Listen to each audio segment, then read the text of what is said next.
Welcome to Kenton Teaches. Enjoy the video. In this video, I will explain how to make naengmyeon broth. To begin, gather your essential ingredients. You'll need a good cut of beef, like brisket or shank, for the foundational meat broth. For the refreshing, tangy component, we'll prepare a simple danchami or radish kimchi broth. These two distinct liquids are the heart of a truly authentic naengmyeon experience, providing a perfect balance of savory depth and bright acidity. Next, let's create that rich beef broth. Place about 1.5 pounds of beef, such as brisket or shank, into a large pot with water, a few garlic cloves, and a small onion. Bring it to a boil, then reduce the heat and simmer gently for at least 2 hours. Remember to regularly skim off any foam that rises to the surface. This step is crucial for achieving a beautifully clear and clean-tasting broth. Once done, strain it well.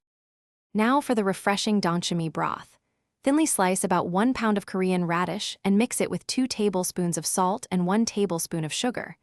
Let it sit for 30 minutes. Then, add 4 cups of water, a few slices of ginger, a couple of garlic cloves, and some chopped green onions.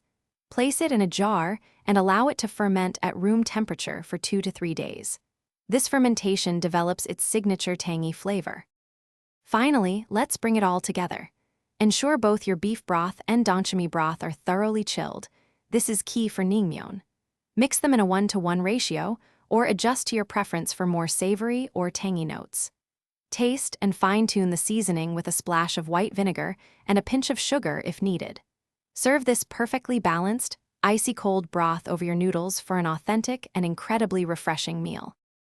Thanks for watching. Please subscribe if this video was helpful.